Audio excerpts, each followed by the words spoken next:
Thank you all very much for coming out. I'm Earl Pierce. I'm the Ward 2 City Councilor, live over here just off Fisherville. And I'm also the City Council's representative to the Planning Board. So back in November, we had a couple of developers come in with some plans, and I offered to help put together a community event such as this, where the neighbors could come out and ask some questions of the developers, and they agreed to do that tonight. Before I turn it over to the principals of the project, just wanted to let you know that this is the developers meeting tonight. So this is the time. There'll be a number of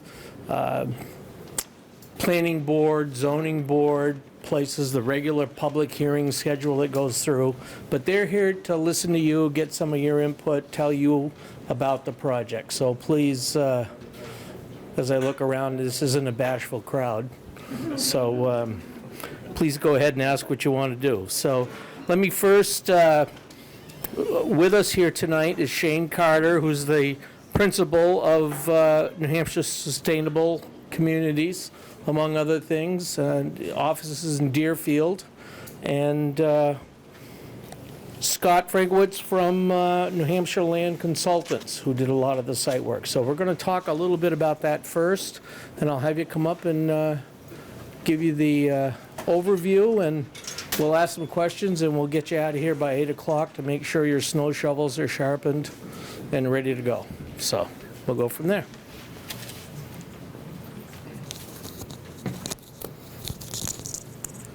And this is being recorded on Concord Community TV for airing at a later date, so if you want to go back and see how pretty you really look, the back of your head. That's the way to do it. Where in the approval process is this right now? They just made their first foray with the planning board. We have nothing official in front of the planning board yet. They as often what happens with any development, the developers will come in, talk about concepts, what would you like to see. We give feedback from the planning board staff and the councilors and the members of the planning board, and then they go through the process, and these folks have changed some plans already. So, I'll give it to you. Okay. Scott Frankiewicz from New Hampshire Land Consultants. Like Councilor Earl said, we went to the planning board back in, I think it was October. The plan was a lot different. We took their advice, we changed it up a little bit, and then we decided to do this meeting. What I'll do is I'll walk through what's existing out there, what's proposed, and then I'll turn it over to Shane Carter to talk more about what type of housing and the product that he hopes to put out there. The property is owned by Tom Cheney. There's 4 lots. There's 4 single-family lots along Fisherville Road. We propose to combine all the lots into one lot, and what we're proposing is similar to what was proposed on the Concord Next charrettes that went through quite a while, a few charrettes, and they came out with a plan that looks similar to this. I think we actually show more green space than was on their conceptual that they came up with during that charrette. So what I'll do is I'll walk from Fisherville Road. Fisherville Road's up here, Windsor Road's here, and Alice Drive is in the back. So starting from the front, we have 3 buildings, buildings 1, 2, and 3. Buildings 1 will be a full residential building with 30 units. Buildings 2 and 3 are mixed. The bottom floors will be commercial, and I do have some renderings around showing those buildings, showing the commercial on the bottom and the residential on top. And then as you get back into the site, similar to the concept that was developed during the charrettes, it's getting into 100% residential in the middle. These are both fully residential with 30 units each, and these are larger buildings with 42 units each. There is a green space proposed in the middle with a playground, patio over there. And then as you get to the back of the site, there was, in the charrette, there was townhomes and then single-family lots. We looked at that didn't really work. So we go from apartments down to townhomes in the back. There's 36 townhomes proposed in the back. We do have 2 points of access, one from across from Pinehurst, lining it right up, and then another one on the southern side, still along the turn lanes and everything along Fisherville. And it's an in and out. And we've met with the fire department once on this, and with the planning department, Heather, several times on it. With their guidance, this is the concept that we've come up with. And as the counselor said, we are in the preliminary stages. We haven't filed a full application to the planning board. We've gone just for a conceptual hearing. So at this time, I turn it over to Shane. He can talk more about the housing type, and then we'll take questions. There's no clip for this thing, huh? You just hold it? There was a clip. It's down there. This is by far the world's smallest microphone I've ever held. Everybody see that? Well, first, I just want to thank Councilor Pierce for putting this together. And secondly, I want to thank all of you for coming out. This is an amazing turnout. And this is really important, obviously, for our community outreach. As a developer, we want public input. We are not the type of developers that come in and try to do something that is not in concert with what the town wants, the city wants, and the surrounding community needs. And so this is just a part of that process. So thank you all for participating and coming out on a snowy evening. There are a lot of things you could do with your time, and so thank you for sharing this with us. So like Scott described the project, I want to start with the first overview, which is something that you're probably all very familiar with, which is that our state, along with many other states, but very acutely this state, has a dramatic housing shortage. Everybody's heard the word crisis relative to our housing needs, right? This parcel is zoned for multifamily housing. That's what we intend to build there.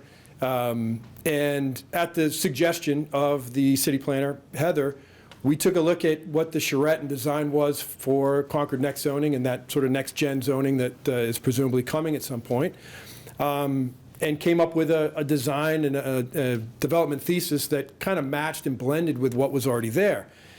And then we went through a few iterations with the planning board to get their feedback. And now we're here to talk openly with you all and understand your feedback, answer any questions, and really talk through any of the nuances to the project that you feel are important to talk through. I want this to be informal. I want everybody to feel free to speak up. This is just a bunch of us New Hampshire folks getting together and chatting. Are you taking questions right now? I am, absolutely. Yeah, this is just an open I discussion. don't know if you have anything else to say. The lower right picture, now is that the townhomes in the back, or would that be the? Yes. Okay. Yeah. Any particular reason why the flat roof as opposed to other buildings in the area that have, On the apartments? have pitched roofs? Yeah, I think, It's definitely an architectural. yeah, it's an architectural thing, and I think it also is, a height requirement, right, relative to zoning. Why commercial properties? We have so many open commercial properties already. Market Basket has a bunch that have not been filled. Over at where 30 Pines is, there's a few locations that have been filled. What commercial properties, if you really think about it, the median income in Petticoat is $31,000. So I can't imagine what's gonna go into these commercial properties that would bring our median income up to make it worth it. Versus, When you say commercial property, you mean the kind of mixed-use component? Yeah. Yeah. Well, the mixed-use component was really sort of a requirement, if you will, of the Concord Next zoning. I agree with you. I don't necessarily feel like we would particularly need or want to have that type of use there, but that is what is essentially proposed in that Concord Next zoning. So we're just trying to meet what the vision is of the city, what the charrette was that was put together with the designers and townspeople. Frankly, the amount of mixed use here, it's what is it, 16,000 square feet? 17. 17,000 square feet. It's not a huge voluminous amount of commercial space. I would also let you know that we intend to, if this design were to be 100% successful and go through the process and get approved and built, our intention would be that a good chunk of that space would actually be used for the community itself, right? So exercise facilities, leasing offices, and other amenities that would normally be there for the community would take For up, the community of the Yeah. people who live in the apartment. that's right, yeah. Yes, sir. Thanks. You've mentioned Concord Next zoning a couple of times, but that doesn't exist yet. Phase one, there's a proposal out. It's 5 years now since it was originally proposed. But phase two, where these properties sit, there's no proposal. And while my understanding was there was a charrette to garner some input from the community, there's no document, there's no proposal for how phase two would look. So I don't know how the planning department is referencing that this is a project that would meet a future zoning requirement that there's not even a proposal for. That's an excellent point, sir. 100%. Couldn't agree more. We are just trying to respond to some of the suggestions that were given to us. And if there is, so in order for this project to be successful, obviously we'd have to go receive variances, And right? if I could follow up, so if you're going to be using current zoning and you're going to be asking for variances, what's the hardship on the property that would trigger the zoning board to even consider the variances? That's a question I haven't yet gotten to the full response and answer on. I'm sorry, I'm not prepared to answer that question today, but we will be, I'm sure, at some point in the near future. Absolutely, thank you. Yes, sir. Yeah, I'm really, right now at this stage of the game, I'm not really up for any more housing until, the city of Concord has 5 on and off ramps. We have 1 in the Pennacook area, all right? And we have a development going right down the road for 800 units. The old tannery, they're finishing up their second phase, or their final phase, second phase there. So you're talking about 1,000 to 2,000 more cars in our neighborhood. I mean, and with 1 on and off. So I think the Planning Board of Concord should come up and direct with the state and federal agencies, and before anything more gets developed around here, we need a new highway access on and off. It's just, the new rotary and market basket, that's gonna be swamped, it's gonna be crazy. That's my opinion. Yeah, no, I hear you. Okay. I'd like to add on to this gentleman what he's saying about traffic. And the speeding traffic that goes down Fisherville Road is marked at 30 miles an hour, and that is not what people do down the road. We live right where you're planning on putting the driveway access. Uh-huh. Our whole property is right up next to that, where we've lived for over 20 years. This is gonna be a real hardship for us to have to deal with this construction process. I know you're gonna run right over us, and that's what happens to the people who have lived here for a long time, and other people are now gonna come and live here and take up all these apartments, and they're gonna force us, people who've lived here, out. And that's what's happening, we're being forced out of the home. I understand. Exactly how many units, living units, are there in this development so much? In this current iteration, there's about 250. How many bedrooms is that? Oh, boy. Studio is a bedroom. I don't know, Scott, can you do some math on that? But the apartments, which is by far the largest component of the housing, 90% of those units are studios and 1-bedrooms. So the impact to infrastructure, schools, et cetera, is fairly minimal. Yes, sir. And to add to what all these people are saying, you're talking 250 units. You figure average family is 2 vehicles. That's 500 cars dumped on Fisherville Road. 500 Yeah, I think, I mean, Right in our driveway. I don't think it's that simple of a calc, but yeah, there would certainly be more cars, for sure. And not just that, what are you gonna do about drainage? Okay? Yeah, My mother. that's the my mother- engineer's question. My mother lives right on the opposite side of it, okay? The guy that used to own the 2 properties next door, who Cheney now owns, Frankiewicz Pond, I used to log all that property with him. I know that property inside and out. You can go out in that property in 2 or 3 different places, dig down 12 feet and you'll have water year round. Yeah, it's Now that they not put those houses out back, I don't know if that's still a high water table there, but I can tell you, because they didn't do the drainage right out there, the people at the end of Windsor Ave are having water in their cellars every year. And they never had it before. And across the street You know, from us is wetland. This is stuff that needs to be brought up. Sure, And yeah, just to kind appreciate of that. speak to that, we'll have to go through DES alteration of terrain permitting, and they're gonna look through all that, and of course, the engineering department in Concord. So, we're not gonna be able to get away with increasing drainage or runoff out there. It's gonna be checked and checked and checked. Destroy our environment. I think you've patiently had your hand up. Yes. So, kind of to piggyback a little bit off of the traffic, I'm looking at this, and Pennybrook Elementary is just down the street, as well as the high school and the elementary school. All of our buses come from there, so is this the most optimal, like, is there no, like, I can see it down through here, we obviously we can't put another roadway out, but is these the only places where we could do this? Exactly, because I'm concerned about traffic in the morning when all of our kids are getting to school and all that fun stuff. Yeah. You mean in terms of access to the site and Yeah, sort of yeah. ingress, egress? Yeah, I think that is our only option. When we but- went to the planning board, there's a traffic engineer on the planning board, and Pinehurst is directly across from where we're proposing this. That was one of the requests from the planning board, that if we do go forward, that be lined up. Is that gonna be a light, by chance? We have a traffic engineer from TEP LLC who's gonna be on board doing the traffic engineering, traffic study. We haven't got that far yet. We did add this down here, after speaking with the fire deputy or, Fire chief, yeah. we talked about a second entrance, an exit, and he thought that was a good idea. Yes, sir. How much is that gonna, I think, what is that, 214, I believe? all 2-bedroom, 3-bedroom, or? 90% studios and 1 bedrooms. Yeah.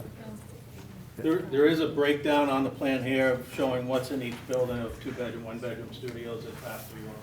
Yeah, and that, right, obviously after the meeting and such, How many people are gonna be in there? yeah, right. Absolutely. Yeah, I just have a question, because you're planning on putting the entranceway right next to our driveway. How are we supposed to get in and out of our driveway?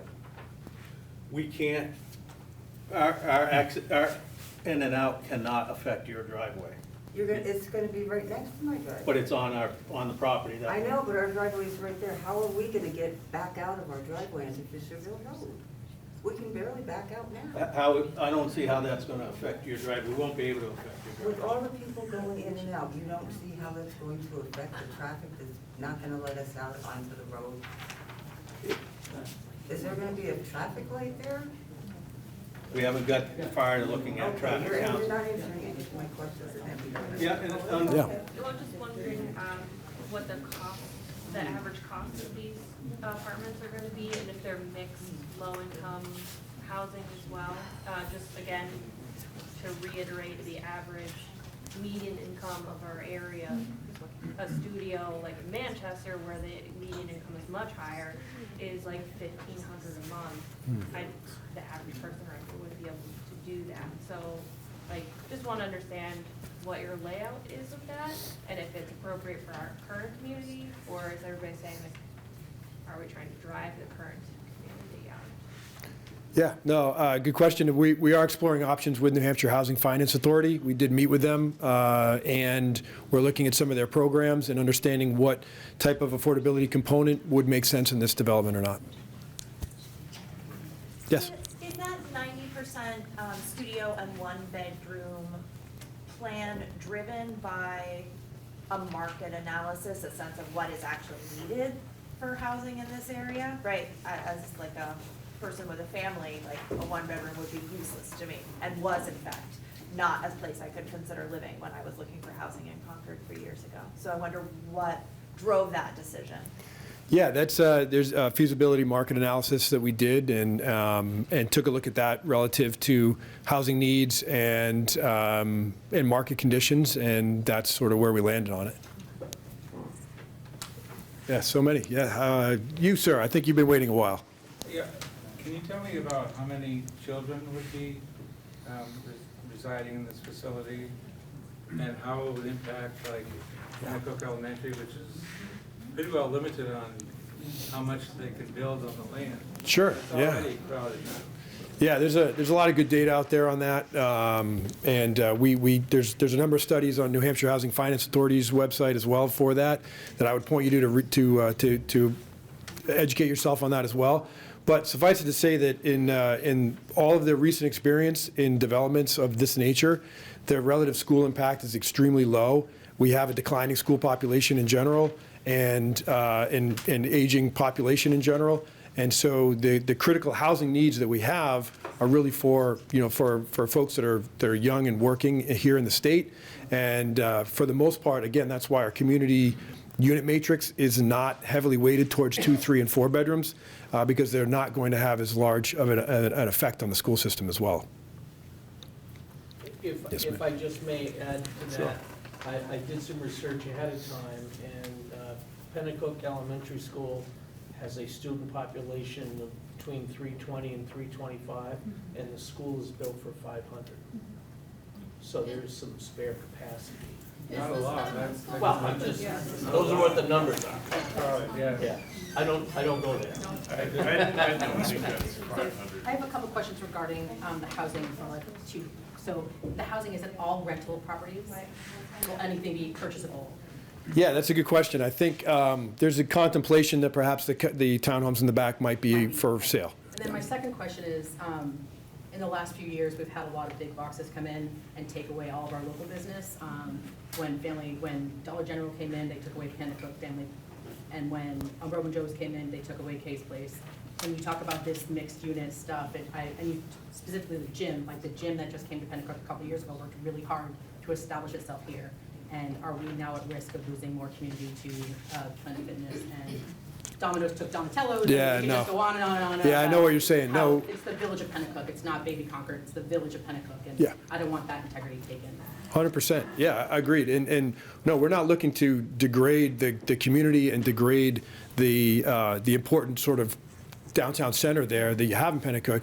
The mixed use component here really would be proposed, again, primarily for the residents that are there, right? So when I say gym, it's not going to be a new Planet Fitness, right? It's going to be, it would likely be what is appropriate for an apartment community of that size, for the residents to use.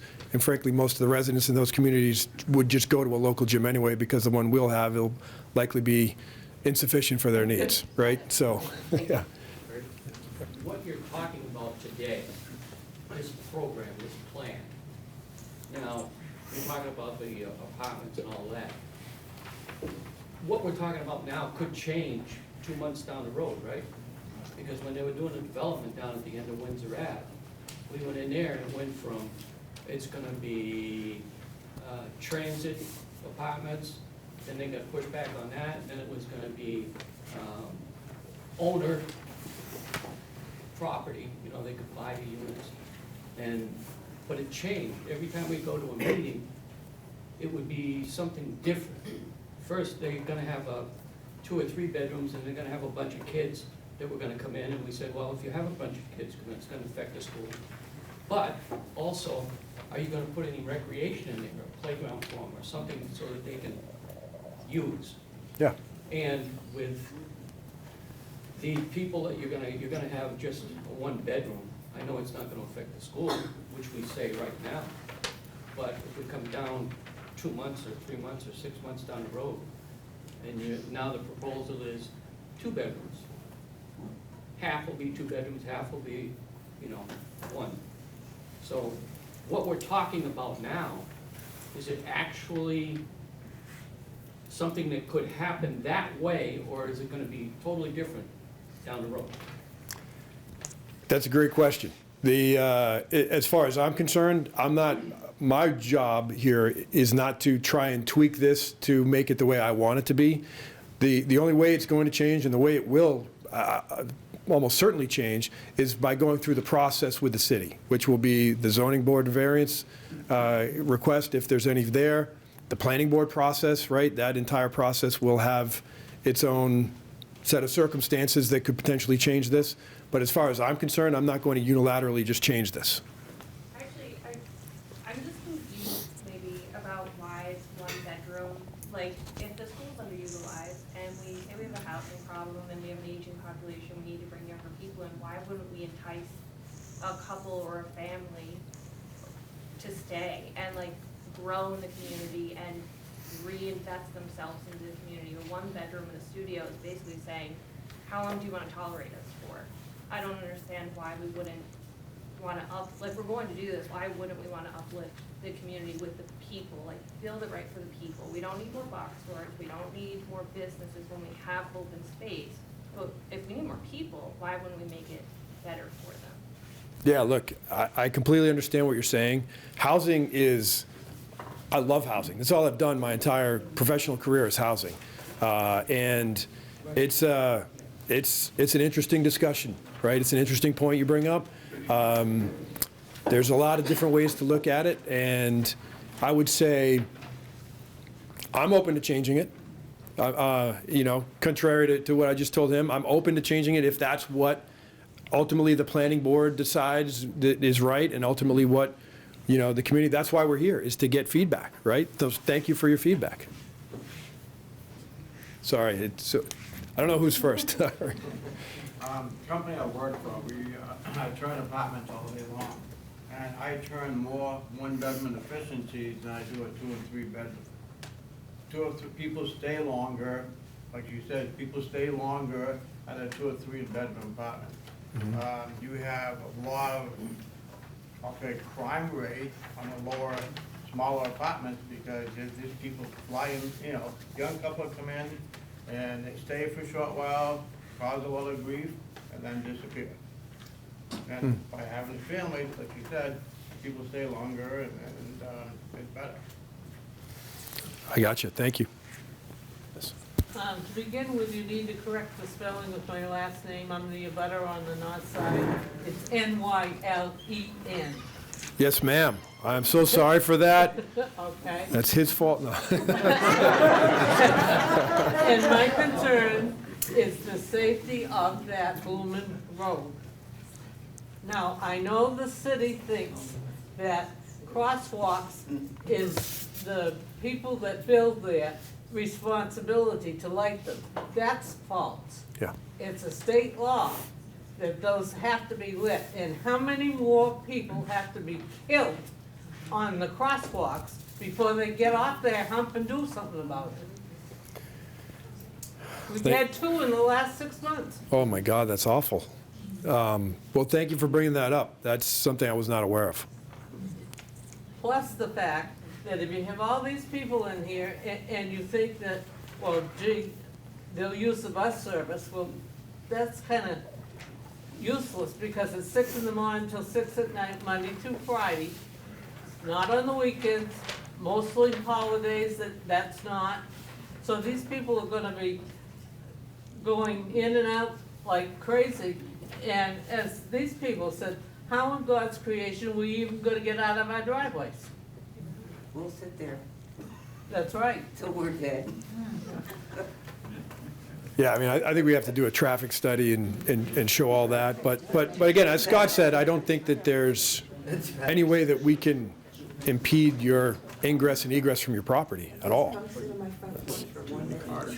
Yes, sir. I have a question from someone who couldn't be here tonight. They sent me an email and said I wanted to attend tonight's meeting as I'm interested in seeing that affordable housing is a top consideration. I pretty much mean workforce housing and apartments for veterans and others who have vouchers available to them, but no landlords willing to accept them.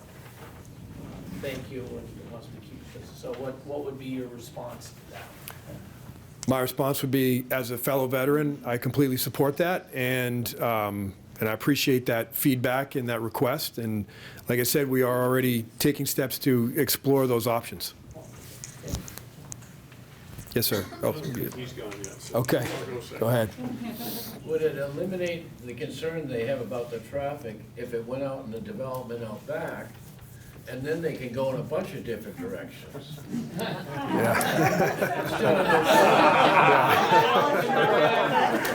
Hornet's nest, yeah. Who here lives on Alice Drive and thinks that's a great idea? That's a good point. If you're gonna do a traffic study, You need to do it also in the summer because so many folks who visit the lake country come down Mountain Road and Sewell's Falls Road to get to Fisherville to access 93 south. And I can't even get out of my driveway in the summer because of that on the weekend. So, and it feeds into Fisherville. And Fisherville just becomes this mass of cars. I have conversations with people and they're just parked there, you know, like, how are you, you know, I don't know, I get to know them. And when the highway crashed up, all the trailers and everything else are coming down. Exactly. So that study has to be done in the winter when we have all the traffic coming down from the mountains, and in the summer when all the folks from out of state are coming down Fisherville. Sunday afternoon. Mm-hmm. Yeah, don't go out on Sunday. Yeah. Okay, thank you. So if I understood you, you said the front facing buildings on Fisherville would have commercial space on the first floor, or at least that's what you're. Yeah, the two to the south, right. In the pictures, I don't see where any of the cars for this commercial activity would go. Yeah, all parking needs to go behind the buildings. So it's all behind. Further regulations. Yeah, that's per the regulations, right. And the people who live there, there's not going to have adequate enough parking. Yeah, parking is always the biggest hurdle and concern that we deal with in developments and how we structure things and how we lay things out. And I hear you. That's always a big thing. Most of your buildings have underground parking? Yeah, we do. We have underground parking on all the buildings except for the ones in front of Fisherville. So just real quick on that, on the parking question. So as you look at the layout, these 4 buildings here all have underground parking. So that's going to have one space per unit underground. So that helps. Helps out a lot. Other fellows' comments, Alec would be in Submerged. Yeah, well, it might be more of a. How much of is any of the parking spaces, are they gonna be for electric vehicles as well, or just gas? Yeah, when we went to the planning board meeting, there was a gentleman there that came, part of the public comment session when he was there, and he suggested that, and I thought that was a great suggestion, so we are incorporating that, yeah. Electric vehicle charger? Oh, second, I also want to say, echo kind of what Councilor Pierce was saying, our schools can handle this kind of housing. I actually just emailed the superintendent, like, how many we got, and there's space in the high school, elementary school, and middle school for all of this. But I'm also a little bit concerned about what, I'm sorry, I don't know your name, what she was saying, in that this is a lot of single apartments, as is, if I recall correctly, the other development that's going in, which would also kind of incorporate into the MV school district. And so I just, you know, there's only what, I think I counted, was it 60 units that could hold families? Is that correct? That, That's the 2 bedrooms. yeah, that might be close to that, yeah. Roughly, which is really small. Yeah. And then third, because everyone's. Well, I'm glad the 60 units seems small to you. That's good, that's good. Thirdly, when we're doing traffic studies, is that gonna include like routes like Manor? Because I live on there and it gets crazy as well, because it's a major. Yeah, so just where we're clear with what a traffic study is and isn't, what you're talking about is something where that's a state road, right? And so that's a Department of Transportation, DOT, New Hampshire State sort of. Yes. Yeah, yeah. And so, you know, if you want that to be 3 lanes or 4 lanes or whatever it needs to be to handle the traffic that's there, that's a state matter, and that's something that they alone would have complete reign over. When I talk about a traffic study, what usually is how is our particular parcel and our particular proposed development going to add to the traffic flow? What does that do, and what does that look like? So that's all it really is. So whether it's folks from the north, south, Mass, or Maine, it doesn't really affect our study, just to be clear. But it would add tremendously to the traffic flow. There's no doubt about that. I appreciate the clarification, but it's still, it's gonna affect us on the major roads to the highway. Sure. Yeah. So for one of the councilors, as I recall, the cost to upgrade Route 3 was all in the city, and even though that's a state road, it's in the urban compact, and the city's responsible for any cost related to any improvements or repairs on that road. And so, That's correct. am I correct in remembering that? Okay. 100% correct. It's in the urban compact district. Okay, You always ask that. good to know. Put in a parking garage? Yeah, there's actually 4 buildings that have underground parking in them. Above ground parking? That's not part of our proposal, no. Yes, sir. But if it's wetlands, how do you have underground parking? I don't think it's wetlands, ma'am, but they won't let us build on if it's wetlands. Yes, it's all wetlands back there, across the street from us as well. We've lived there for 25 years. Okay. Is building 1, 4, and 6 three-story buildings? I'm sorry, sir? Is buildings 1, 4, and 6 three-story buildings? Yes. Okay. You're supposed to have a 75-foot buffer zone. I'm not seeing 75 feet. That's 75? between the buildings and my mother's property. Buffer. That's the whole. that's Oh, the yeah, variance. yeah. Right, yeah. So we're clear, this plan doesn't adhere to current zoning. It's based on the proposal for Concord Next zoning, which was something that was suggested to us, might make sense by the city planner, and so we said, yeah, I think we would love to be a part of seeing what the Concord Next zoning could look like in a real project that actually could get built and developed. Again, I want to be very clear that while there are areas of the city that that the next zoning has been proposed, the area that you're building on, there are no plans. The plans for the new zoning in the area that you're planning to build on are in phase 2, and there are no proposals that have been published for phase 2 zoning of the form-based code.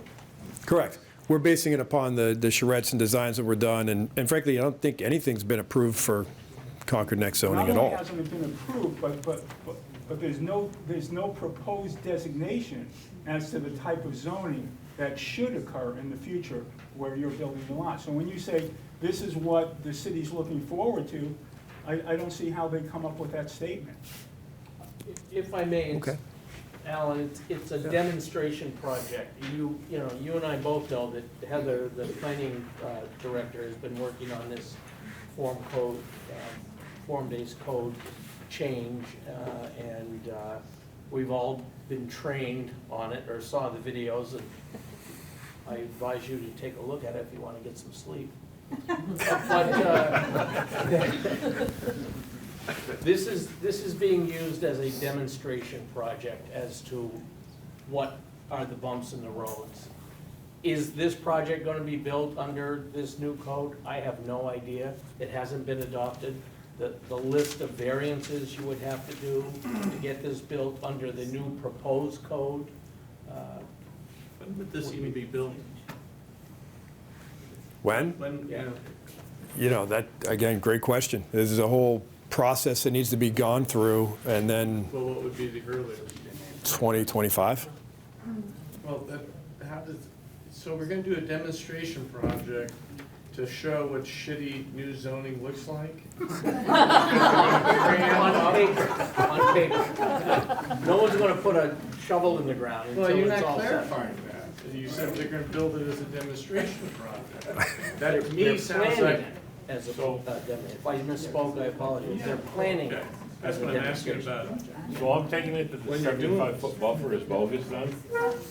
No, that's in the current zoning. Again, this plan is not based on current zoning.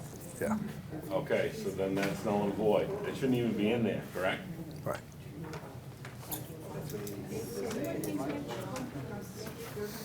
Yes?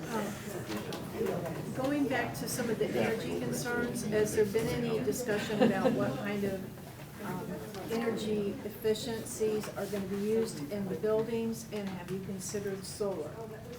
Yes. Now you're speaking my language. Thank you. Finally, a question I love. So my entire... question? Oh, yeah. Yeah, her question was, Oh, gosh, I don't, I want to articulate as good as she did. Go ahead. What kind of energy efficiency is being planned for the buildings as far as materials, insulation, passive solar design, and have they considered solar on these apartments? Thank you. I think everybody heard that. So, yeah, my background and history in building construction is in sustainability and is in low energy consumption. Starts with super insulation, starts with good airflow, good air changes, and a lot of the projects that we build are sort of all electric with solar. And so that is certainly part of our intention here, would be to build a low energy sustainable project. Great. Thank you for the question. I have an engineering question. Yeah. As far as sewer, water, and drainage for the site, how far would you have to go? Would you be constructing in Fisherville or? Yeah, the water and sewer is right there, yeah. So when the sewer was extended down to the site, there was a sewer stub put on this property. There were some other plans at one point that was going to be a supermarket or something potentially going here years ago. They left the sewer main or sewer connection right on the property, so our sewer's right there on the property connected. You know what to. size the pipe is up there? We have it on I didn't our. know there was a sewer in Fisherville at that. What's that? There's sewer running down Fisherville in that area? There's sewer coming down Fisherville and then into the site here, and then it comes up this way and stops here. There's none in front of the site, but we already have it on site. And for water runs right in front of the site and the other utilities. My concern with the water is the pressure. If you're gonna have all these buildings, what's it gonna do to the pressure of those people that already live there? Yeah, We and have a problem now. they're gonna require us to do flow testing and all that for fire protection when we get to that stage. So that's all gonna be looked at throughout the process. Thanks again. Yeah. You were talking about workforce and affordable housing. You're talking about underground parking, adds, I imagine, significant cost to the project. Are you going to be coming to the city for any tax, special tax considerations for some of the infrastructure that you're going to need to put into the building? That's a great suggestion. If you know somebody I should talk to.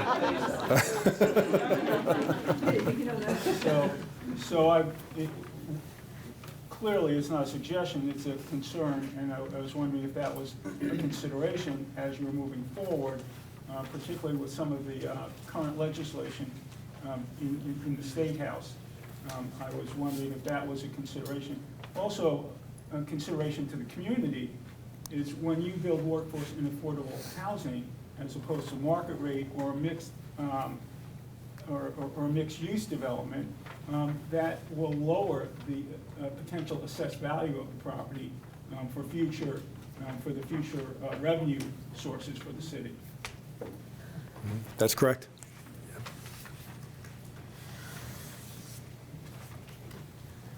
So I just want to have a clarifying question. You haven't really given much thought to partnering with the city using kind of what Al was just saying for revenue, like negotiations for okay. No.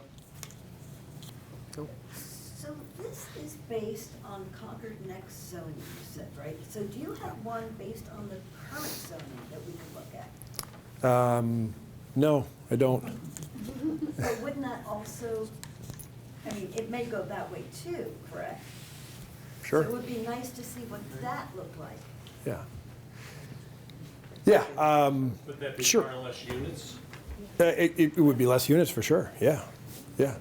Again, it's a balance, right? If that's where the zoning's going, and it was suggested to us, hey, you should, if you're interested and you're up for a challenge, why don't you see if you can have a project that would potentially work for where this zoning is potentially going?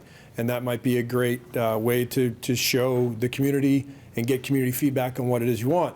We have again, I'm going to go back to the complete dearth of housing that we have, which I know some folks don't want any more housing. That's okay.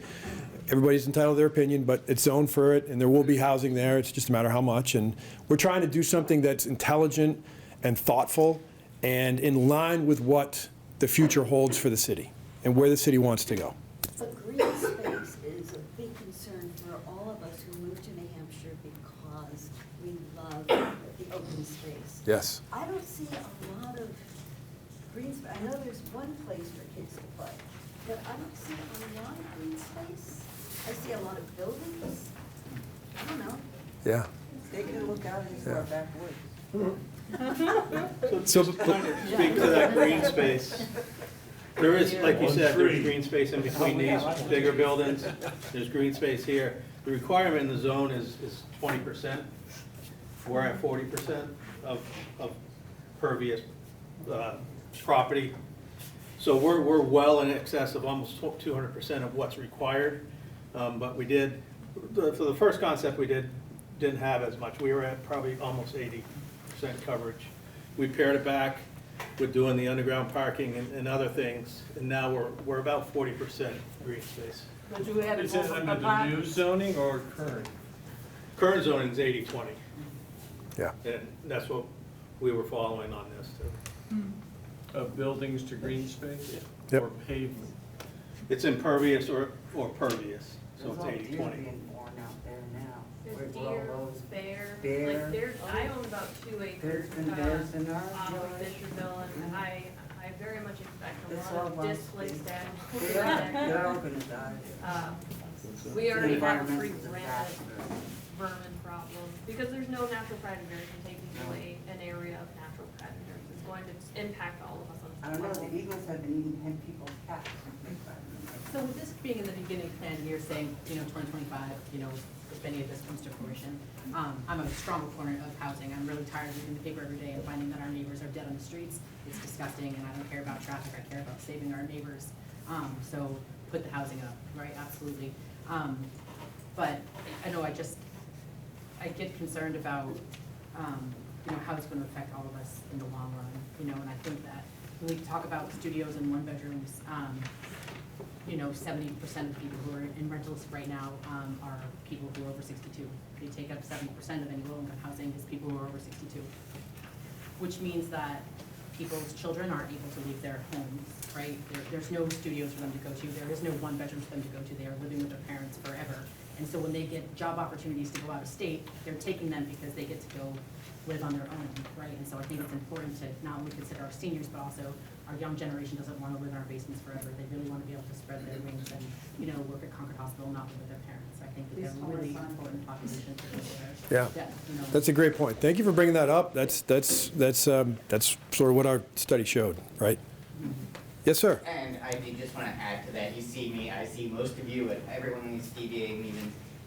In the last 3 years, every single one of the Concord TV employees has had to move out of this city. Yep. So I've got a half-hour commute after I do this.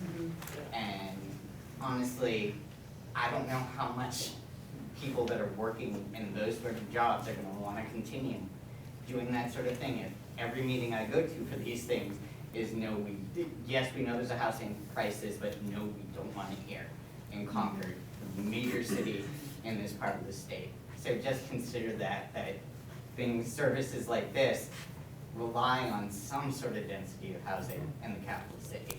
And this might not be the project. I'm so happy there's some interaction here, but you've got to think of that some of these services you rely on, I don't know how they're going to continue if we don't have density. That's right. Thank you for saying that. Thank you. I don't think anyone here is against housing, it's mindful housing, like, sure, have a mix of one bedroom, there are kids, there are people. Every single one of us Yeah. is a single person or a single person with just, so it is a grand mix of people. That's what I'm saying. And like, we I should have trust a that people that are in fair housing amount. development kind of understand some of those factors and do the research to make Yeah. sure they're meeting the needs of what is I necessary. think Yeah, what and so we to your- keep seeing though is everyone wants to compare everything to the Tuscan Village. Everything has to be this like perfect picturesque thing. We can't all afford to live there. Right. It has to be mindful, like a one bedroom is great, we need them. They have to be affordable for people who on a single income can live in a one-bedroom or studio. The one bedroom Right. in Manchester that I've looked at are $1,500 to $2,000 a month. That's crazy. Yeah. So everything has to be in mind of continuing to develop our community, not just because it's going to bring, no offense, huge profit. Like, everybody, I get it, you have a job, you want to do something, but we all have to live with what you want to do. Mhm. So preferably it would be a mix that is good for all of us. Yeah, yeah, and that is the big, hairy beast in the equation, right? Is what is that answer? If there was just something that we all just said, this is the answer, and we all know what it is, boy, my life would be easy, right? And I hear what you're saying. I truly do. I hear what you're saying. And just to be clear, too, we do have studios, 1 bedrooms and 2 bedrooms in the apartments, and then the townhomes are all 3 bedrooms. So we feel like there is a mix, right? And it's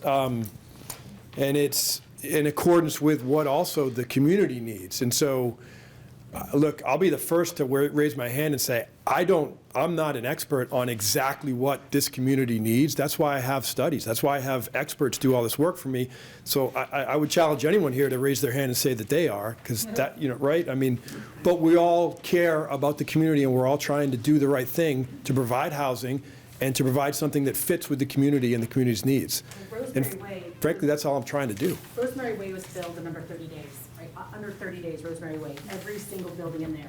There is a line 106 people long for the building on Canal Street. It's not even up yet. Like, we need housing. We need There's no housing, denying it. right. We absolutely, we Right. want teachers to live in our community. We need a place for them to afford to live. And in Boscawen, they're building Eagle Crest. They start at $625,000. No one in this area makes $600,000 Right. afford that. Right. We need a place for our people to grow.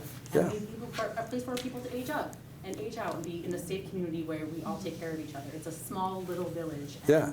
And I'm glad you brought that up, too, is because that's what we see in a lot of these communities, is it's not just, 20-year-olds that are, like this gentleman said, creating problems. There's a lot of single elderly, single parents even have 1-bedroom apartments, right? Because that's what they can afford based on their job. And so we have to provide that housing for them, or else the community's going to be failing. So I trust you keep that in mind when pricing starts to happen for these apartments?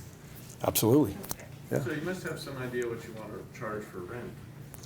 Yeah, I mean, we have rough ideas, right? But that's why we're talking with New Hampshire Housing to understand what those affordability guidelines are, what those basically tax credit programs are, and how we can put together the capital stack to create a project that is maybe, at least in some component, has an affordability quotient.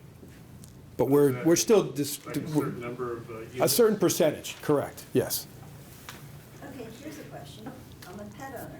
If I were to move here, is there a place for pets?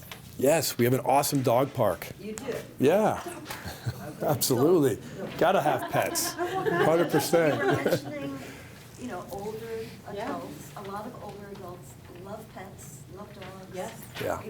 So a dog park would be a good thing. Yes. Absolutely, yes. Yes, ma'am. Quick question. Oh, sorry. The pictures that are there, do you have a website that has those pictures on it, so somebody that wasn't here tonight could Yeah, see they're what on Yeah. YouTube. There's a video Yep. actually on YouTube that goes through it, and the address is in that top. Yeah, we could have Councilor Pierce maybe send that around, send that YouTube I around. have your email list, if you've signed up. You've signed up? Your email, I'll send you the link. Thank you. Yes, ma'am. So you had a couple people ask about right now, and you said you had a ballpark. Can you speak to what that ballpark is? Yeah, I mean, again, it's going to be in the general, ballpark of what market rent is, if you're to look at this region. It varies for, studios 1s and 2s. Yeah, again, it's going to be somewhere in that, 1,400 to, 3,000, right? So it's in that range. I want to stress, I've had peers who've been priced out of their apartments with children. So they have these single parents who I've had to scramble to find housing for, so I didn't get that. And because they raised rents to market rate. And these, so this, I think this is the general concern, is that, without having a solid, and I respect it's hard to give a solid number, but even just a ballpark range would be awesome right now. to get an idea. Market Yeah, rate it's is really, by New Hampshire Housing, which is very different. Market rate is what Rosemary Way and Canal Street and Pennacook Landing are. Those are market rate. Right. So you have to have a certain income, one way or the other, or a voucher to live there. correct. Now, the market itself is what you're paying $1,500 for a Roach Hotel in Manchester, because they can charge it because there's no place to live. Right. And so those are two very different terms that get confused. Thank you. Yeah. Appreciate it. Housing is also my life, so. Well said. So, Yeah. you're talking about what's affordable rent and stuff. What, in your opinion, what's an affordable one-bedroom rent in this area? One bedroom or studio? One bed, or any of them. What do you think is a, So like you talk about like a 22-year-old kid, 900 a month. that's all good information for Shane to take back and see if it works, or, kind of get an idea of what people think. Take I- 31,000 a month, take 31,000 divided by 12, and 25%, 30% for housing. There's your- High Street is $989 for a one bedroom. $989 for one bedroom on Pennacook Landing. Yeah, yep. Sorry, one second. Go ahead, ma'am. Would you be able to make like some of the bedrooms, I'm not sure, smaller to make any apartment, anything that's like a 4-bedroom for family? Oh, going the other way. She was asking about whether or not we could maybe get some 4 bedrooms in here. Like a feeling that needs 4 bedrooms. Yeah, so that, we feel like we've got a good mix, the way we've put it together in terms of the studios, 1s, 2 bedrooms, and then the 3-bedroom component as well. So we don't have any contemplation for 4 bedrooms right now. Thank you. Yes, sir. Thanks. So if it's affordable housing, in order to get that, the state statute defines precisely what affordable housing looks like and the rents that you can charge. So I don't recall offhand what it would be for 1 or 2 people, but for a family of 4 in a 2-bedroom apartment, that's about, and there are income limits for those folks. You would be able to charge about, in Merrimack County, about $1,300 a month, and that would include utilities for those folks. So as you're going forward, that and 50% plus 1 apartment would have to be affordable in order to get that designation, and in order to get funding and tax credits and grants through New Hampshire Housing Finance Authority. I'm sure I'm missing a bunch of points there. The other point I wanted to bring up was, nobody's arguing that we need more housing. We just want it to be consistent with, so that we can preserve to some extent the character and the history of our community. So when you put a project like this in proposed, it's hard to imagine how that's consistent with the character of the community. So if you use current zoning, and I see that under the 6 variants, at 12 units per buildable acre, you can have a little under 100 units. Now, that's still a big development going in, and people are going to sit up and pay attention. But that's a lot different than packing in 250 units. And then if you had the 100 units, you might be able to have a better mix of 1 and 2 and 3 bedroom apartments. You might be able to have a better mix of maybe some townhouses or condos and rentals. And then the woman here mentioned about Tuscan Village. And God, I would hate to see something like that in Concord. They've just asked for an additional 600 residential units, I think, which will bring it up to about 1,800 units on that parcel, plus the commercial. To me, that seems, it has nothing to do with the character of the community. It's just a contrived development. So there's a difference between providing housing, meeting a need, and also being respectful of the history of the community. Sure, I understand what you're saying, sir. It's a great feedback. I appreciate that. The only counter suggestion I would make to offer for your consideration, sir, is that when we do that, and we are limiting the housing that can go in, there is always this horrible thing we all have to deal with called economics, right? And so in order to do that, I can do that project, right? But it won't be affordable. It won't look like and feel like what all these folks are talking about. It won't serve the community's needs as well. It will be more homogeneous. It will be probably for sale, and it won't actually meet the demand of the renter community. But we have a huge development going in back of Concord Monitor. Huge development. Well, I know that gentleman. He's a friend of mine, and I don't know that it's going in. It's got a process that's going to be going for it, and that process is more substantial than my process. And there are many hurdles to clear there, as there are here. And so I wouldn't necessarily bank on hundreds of thousands of folks being here soon. But it ties in with what Alan just said. If that project's going in there and that's going to offer more housing, why couldn't this be more in line with the history of Hancock and fewer houses going in, less? Well, like I said, we can. It just won't meet the demands of what I'll call our general society right now. So this is an interesting balance we have to play with, right? It's an interesting discussion. And again, I want to just say openly, thank you all for coming out, having this. I don't get to engage with this much different opinions and different discussion points often. And I love this. This is what I do for a profession. And I mean, I have these, discussions with friends, right, and with, my wife, but I don't get to often speak with an entire community. Always. Are you kidding me? Always. I've learned. Yeah, I've learned. Yeah, I've gotten wiser. Yes, sir. If someone else wants to go through. This gentleman. I Yes, think sir. another concern would be, I just don't understand the traffic, how the city works, because we put in these developments, and you're gonna have twice as much traffic. And as it is now, if there's an accident on Fisherville Road, you're gonna get backed up.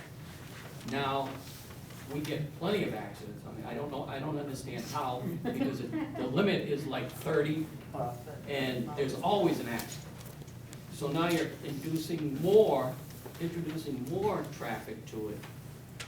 And there's no way to make a 3-lane, so you have a middle lane all the way down, so if you do have a traffic problem, you can get by without going 4 or 5 miles around just to get where you're going.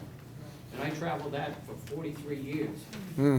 So, and then you've got other projects that are coming, I spoke to this gentleman here, across Fisherville Road. Yes. What is that gonna entail? Yeah, that's gonna be. all townhomes. So this project is a small, maybe a small project right now. Probably wouldn't even affect as much as, okay, now we've got a bigger project going over here. So this one's like, okay, we're debating this, but there's other projects that are coming that are gonna be, and I don't know how the city, sometimes you listen to them, they say, oh, this road can take 5,000 cars an hour. And you look at them and you go, you gotta be crazy. They were telling us that when we were on Windsor Ave, we were bringing in development. Oh, no, your road can handle it. You look at the road and see how it is. Yeah. So I'm all for housing, affordable housing for everybody, anybody that needs it. I'm a vet, same for the vets. They should do more for them. Yeah. But also take into consideration that, you got the traffic and everything else, and you're gonna have people getting aggravated, you're gonna have more incidents, more accidents, because people are gonna say, I'm tired of this. I hear you. Thank you. Yes, sir. I know that you're in the pre-planning stages on this. Consideration on the hit the water system's gonna take? Boy, that's way above my intelligence level. I don't know that. That's for the engineers to figure out. Yeah, and we'll have to get a sewer discharge permit from DES and deal with the water when we get to that stage. Yeah. Sir. I have a question about trash pickup. Yeah. No trash pickup. No. Would that be the city or that would be the No, it'd be private. Yeah, currently, we're showing 3 dumpsters on the site. Yeah. We'll probably find some other locations as well. We had more at the ends of these parking areas, but that was taken away at a suggestion from one of the planning board members. Yeah, planning board hates it whenever you guys try to put a dumpster. Yeah. Yeah. Yes, ma'am. So for the design that you have there, is there something to do where you can make it look a little bit less industrial? It's very stark when you're looking especially at that blue building that I think is one of your retail mixed-use buildings in the middle there. So if you provided a little bit more character to it to help with making it a little bit more like it's a neighborhood looking area, I think that would go a long way as far as, you know, the presentation of it and how it feels with the neighborhood. Okay. You know, that's my suggestion for it. Do you have suggestions on what to you, like, what would that look like? What would that feel like?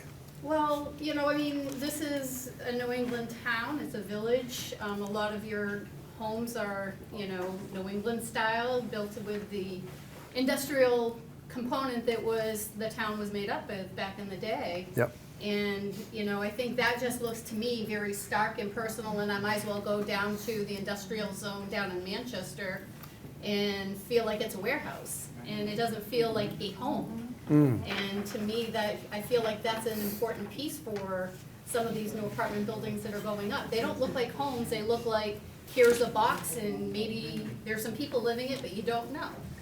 You know? It's those modern architects, right? It is modern architects. But you are looking at that, and we are looking at something that is very familiar to Boston. But Boston also has the brownstone buildings. Yeah. That it literally takes a roof line to cover utilities on the top to give it a brownstone look as opposed to an apartment complex. Yeah. It's hard to make an apartment complex look like a New Englander, right? Well, of course. It's hard to do And we that. get that it's an architectural rendering also, Right. that it's Yeah. not a final design or anything like that, but I think the input that she brings is really important. That design at the streetscape sets the tone for what is around it. I agree. And it impacts to the neighborhood and stuff, you know. Yep. This is placemaking. Yep, that's right. And the city is very big on placemaking, just Yeah. as a side note. Thank you. You Thank you. basically turn the Fisherville Road into what it is up on the heights. Right? You know? Yeah, we don't need that. And No, we don't. don't do that. So pitched roof. Yeah. Okay, thank you. Right. I don't, what experience do you have in building these kinds of complexes? Yeah, I currently own a little over 2,000 units across the In U.S. this kind of complex? Yep. Okay. Because you had mentioned working with NHFA, and I just want to, I mean, have you worked with them before? I have not worked on a project with them yet. Yes, ma'am. I have another question in regard to property management. Mm-hmm. So do you manage your own properties, or do you house that out to a property management company? Currently, we work with third-party property managers. Yep, most of our assets. Are they local or are they out of state? They would be local here. Yeah. Looking at the chart here, on, about halfway down on the right-hand side, you got your parking spaces. And it says underground parking in buildings 3, 4, 5, and 6. Is that a typo? It is. Yeah, it should be 4, 5, 6, and 7. That's right. Yeah. Listen, folks, I want to be mindful of your time and theirs. Want to get you home before the snow starts. I have a couple of things to go over with you, so if you, any wrap-up questions for these guys, now would be the time to have them. I think, if not, thank you very much. Yeah, thank you all. Appreciate it, everyone. Thank you. And I will keep you all updated on the process as we go. There's been a couple of mentions tonight of the project across the street.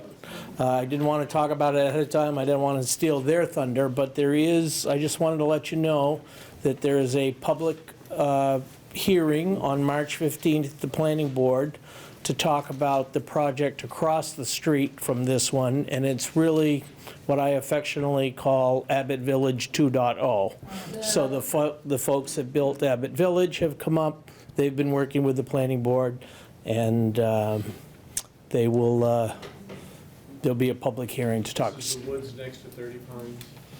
Yes, well, it's from 30 Pines down, in front of Pembroke Pines, yeah. Last commercial piece of property? Yes, there's 68 units. So is it just, I'm sorry, is it just the pit, or are they taking down the forest? Well, they're gonna build houses there. Well, the wooded spot right now is, I think technically belongs to the city of Concord, and it's some weird random park. But like the pit itself is in front of Yeah. Pennecott Place, you don't know. Yeah, I don't know, I didn't bring anything up, I just wanted to alert you that that was there, and it will be coming out. I also want to thank, we have other city councilors in the room that came tonight. Brent Todd from Ward 1 in Pennecott, Jen Kredovic from Ward 3, where we are, and at-large Councilor Byron Champlin. So they all knew about this, and I'm sure they took what you said to heart, so. What date is that meeting? March 15th, Do you know what time it starts? 7 o'clock at 37 Green Street. City Council. The Norman City Council chambers, yeah. And it'll be on Concord TV too. And the best way to watch it on Concord TV is through YouTube. Right, Mike? Absolutely. Thank you, Mike. Yes, ma'am. And what stage are they at in the Well, process? they've been granted conditional approval by the planning board. So their plans have been accepted. They have a list of things that they have to do before they can start building. But the first thing you have to do is the planning board granted conditional approval and then set the public hearing. So that's when we hear from the public. Much like this, it's a different format than this. This was the developers meeting. That meeting will be the planning board's meeting, which this project will also go through. Did Did they have a developers meeting for that project? No, there was not a public pre-developers meeting, no. No. No, yes, The Abbott Village complex across from Swenson. yes, How many units are in there? I don't know. That started out nice, it looked really good, then he crammed in. You know what, I do know, the Abbott Village that's there is 79 or 80 units, if I remember the original plan from Mr. Tangway. And then there was the Abbott House that we were able to save. 68. And we've already worked with them a little bit to get them to move the houses along Fisherville Road. I heard someone ask the question, I think it was you, ma'am, talked about having it looking less industrial. So I haven't seen the final plans, but it's going to be more of home fronts rather than the backs of houses along Fisherville. They're for sale too, like the ones on Abbott. So like $300,000 a piece. What's the acreage that they're gonna be taking out of that? I don't know. Again, I didn't want this to be about that, other than to let you know that there's a public hearing. And there'll be there's agenda is on the website, and it'll talk about the plans and the layout and so on and so forth. So, if there's nothing else, I wish you all, oh, yes. I want to thank you for having this meeting. Oh, you're welcome. Thank you very much. You're welcome.